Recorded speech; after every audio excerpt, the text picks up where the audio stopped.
Hello friends, আমি Fahim and welcome back to programming kit. এখন পর্যন্ত আমরা আমাদের কার্ড অপারেশন টিউটোরিয়াল সিরিজের সবগুলো ভিডিও শেষ করেছি, যেমন ক্রিয়েট, রিড, আপডেট এবং ডিলেট। শুধুমাত্র এখন আমাদের একটা জিনিস বাকি আছে, সেটা হচ্ছে পেজিনেশন। পেজিনেশনটি আমি আমার ডেমো ভিডিওতেও দেখাতে ভুলে গিয়েছিলাম। সো চলুন এই ফিচারটি আমাদের অ্যাপ্লিকেশনে অ্যাড করা যাক। পেজিনেশন বলতে আমরা দেখতে পাচ্ছি এখানে আমি কিছু ডামি ডেটা অ্যাড করেছি আমাদের এই প্রজেক্টে। এখানে দেখতে পাচ্ছেন অনেকগুলো ডাটা এবং স্ক্রল করে আমাদের দেখতে হচ্ছে অনেকগুলো, মানে এগুলো এরকম দেখতে আসলে ভালো লাগে না। চলুন আমরা এইটার প্রেজেন্টেশন সিস্টেম করি যে প্রতিটা পেজে আমরা পাঁচটা করে ডাটা শো করতে চাচ্ছি। এর পরেরগুলো, পাঁচটার পরেরগুলো নেক্সট পেজে শো করবে। চলুন শুরু করা যাক। প্রথমেই আমাদের প্রেজেন্টেশনের জন্য আমরা প্রথমে দেখতে পাচ্ছি আমরা হোম পেজে এবং হোম রাউটে কন্ট্রোলার, স্টুডেন্ট কন্ট্রোলারে ইন্ডেক্স ফাংশন ইউজ হচ্ছে। চলুন ইন্ডেক্স ফাংশনে যাওয়া যাক। ওকে, ইন্ডেক্স ফাংশনে আমরা student is equal to model এবং অল সবগুলো ডাটা এখান থেকে পাস করতেছি আমাদের ভিউয়ে। চলো এখানে আমরা সবগুলোর বদলে আমরা এখানে পেজিনেট ফাংশনটা ইউজ করব, যাতে আমরা প্রতি পেজে পাঁচটা করে পেজিনেশন ডেটা শো করতে পারি প্রেজেন্টেশনের মাধ্যমে। ওকে, PAGINATE পেজিনেট, এবং ব্র্যাকেটের ভিতরে আমরা যতগুলো ডাটা পার পেজে শো করতে চাচ্ছি, যদি মনে করেন আপনি 10টা ডাটা শো করতে চাচ্ছেন প্রতি পেজে, এখানে 10 দিবেন। আর যদি মনে করেন 5টা ডাটা শো করতে চাচ্ছেন, সো এখানে 5 দিবেন। ওকে, সেভ করি এবং সেভ করে যদি আমরা ভিউয়ে গিয়ে রিলোড দেই, তবে আমরা দেখতে পাচ্ছি এখানে আমাদের 5টা ডাটা ঠিকই আসতেছে, কিন্তু পরের পেজে যাওয়ার জন্য এখানে কোনো ন্যাপবার বা নেক্সট 1 2 3 এখানে পেজ শো করতেছে না। চলুন এটা ঠিক করা যাক। ওকে, এটা ঠিক করার জন্য আমাদের ভিউয়ে ওয়েলকাম ডট ব্লেড বা প্রথম হোম ভিউয়ে দিতে হবে। এরপর টেবিলের বাইরে, ওকে, এরপর আমাদের প্রথমে আমরা এখানে যে ভেরিয়েবলটিকে আমরা পাস করেছি, আমরা কন্ট্রোলার থেকে যে ভেরিয়েবলটিকে পাস করেছি স্টুডেন্টস, অবশ্যই এই স্টুডেন্টস ডাটা ভেরিয়েবলটি নিতে হবে, নট স্টুডেন্ট। স্টুডেন্ট শুধুমাত্র আমরা ফর ইচ লুপের ভিতরে ইউজ করতে পারবো, আমরা লিঙ্ক চাচ্ছি ফর ইচ লুপের বাইরে। সো আমাদের স্টুডেন্টস কল করতে হবে এবং লিঙ্কস ফাংশনকে কল করে দিতে হবে, যাতে আমাদের প্রেজেন্টেশনে লিঙ্ক শো করে।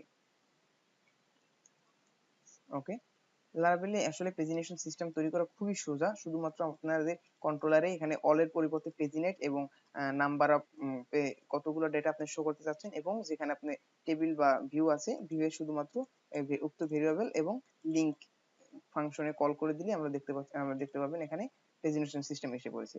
সো এটা খুবই ইজি আমাদের লারাভেল দিয়ে প্রেজেন্টেশন সিস্টেম গেট করে। ওকে, আমরা এখানে দেখতে পাচ্ছি প্রতি পেজে 5টা করে ডাটা শো করতেছে। যদি আপনারা চান এখান থেকে 5 এর পরিবর্তে 10 ইউজ করতে, এবং এখানে প্রতি পেজে 10টা করে আছে, আমার মতে আমি এখানে 5টাই রাখবো, কারণ 5টাই সুন্দর আছে আপাতত। ওকে, ওকে, সো এই প্রেজেন্টেশন সিস্টেমের মাধ্যমে আমাদের পুরো কার্ড অপারেশন অ্যাপের সবকিছু কমপ্লিট হয়ে গেল। কিন্তু এখানে আমাদের লাস্ট কিছু ভিডিও থেকে আমি দেখেছি যে আমাদের একটি বাগ রয়েছে, যেটি হচ্ছে আমরা যখন নতুন ডাটা বা ডিলেট বা এডিট করি, যখন আমাদের এখানে মেসেজ শো করে, মেসেজটি এখানে একটি মেসেজের ডিলিট বাটন আছে। চলুন আমি আপনাদের দেখাই। এডিটে যাই, এডিটে গিয়ে আপাতত আমি এখানে ফোন নাম্বারটি এডিট করি শুধু, 58 সাবমিট। ওকে, আমরা যে মেসেজটি পাচ্ছি, well done, student successfully deleted, এখানে এখানে ক্লোজ একটি ক্লোজ বার আছে, আইকন আছে। যদি আমরা এখানে ক্লিক দেই, কিন্তু কোনো কিছু হচ্ছে না। আসলে আমরা চাচ্ছি এখানে ক্লিক দিলে যাতে এই মেসেজটি চলে যায়।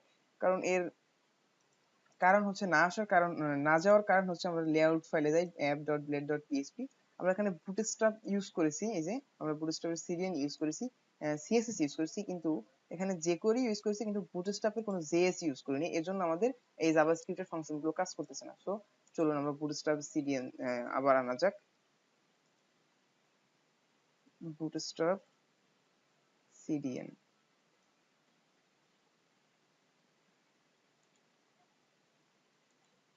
ওকে, ওকে, এবার আমাদের লাগবে শুধু জেএস। HTML এটা কপি করে নিচ্ছি, আমি কাট করে নিলাম। এরপর অবশ্যই jQuery পরে এটাকে পেস্ট করে দিলাম। এবার আমার হোম পেজে যাই, আমার অ্যাপে রিলোড দেই। এরপর আমি যে কোনো ডাটা ডিলিট করি, ডিলিট। ওকে, এবার আমরা ডাটা সাকসেসফুলি ডিলিটের মেসেজ পাইতেছি, এবং যদি আমি ক্লিক দিই, আবার অবশ্যই দেখতে পাচ্ছি আমাদের মেসেজ চলে গেছে। সো গাইস, এর মাধ্যমে আমাদের পুরো কার্ড অপারেশনের অ্যাপ্লিকেশনের কমপ্লিট হলো। আর এই পুরো টিউটোরিয়াল সিরিজে আমার কোনো যদি ভুল হয়ে থাকে অবশ্যই ক্ষমার দৃষ্টিতে দেখবেন, এবং কোনো সাজেশন বা কোনো আপনারা যদি করতে গিয়ে যদি কোনো রকম প্রবলেম ফেস করেন অবশ্যই কমেন্ট সেকশনে কমেন্ট করেন, আমি অবশ্যই সবগুলো কমেন্ট পড়বো এবং আপনাদের প্রবলেমের যথোপযুক্ত সলিউশন দেওয়ার চেষ্টা করব। আর গাইজ, যদি এই ভিডিওগুলো থেকে আপনার একটু হেল্প হয়ে থাকে অবশ্যই আমার চ্যানেলটি সাবস্ক্রাইব করে রাখবেন। So thank you guys for watching. See you in the next series.